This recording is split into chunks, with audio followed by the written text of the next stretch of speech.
आदरणीय सभापति जी, ये संसद, ये उच्च सदन सार्थक वाद विवाद संवाद और इस मनोमंथन में से अमृत निकाल करके देशवासियों देने के लिए है।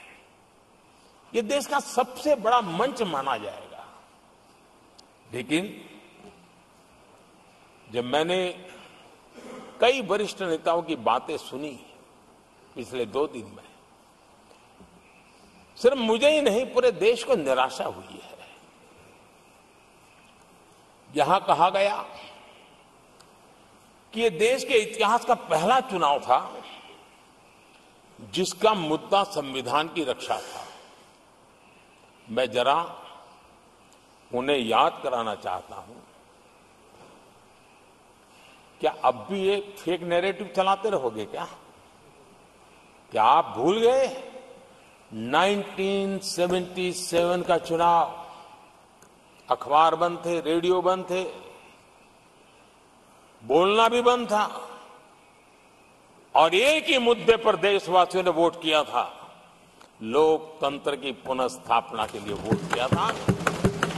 संविधान की रक्षा के लिए पूरे विश्व में इससे बड़ा कोई चुनाव नहीं हुआ है और भारत के लोगों की रगों में लोकतंत्र किस प्रकार से जीवित है वो 1977 के चुनाव ने दिखा दिया। लेकिन आप गुमराह कर रहे हो देश को।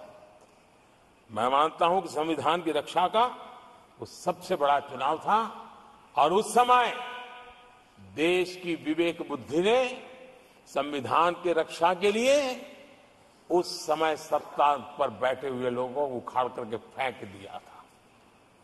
और इस बार अगर संविधान की रक्षा का चुनाव था तो देशवासियों ने संविधान की रक्षा के लिए हमें योग्य पाया है।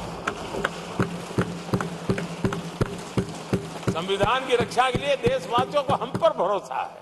कहां अगर संविधान की रक्षा कोई कर सकता है तो यही लोग कर सकते हैं और देशवासियों ने हमें जनादेश दिया है।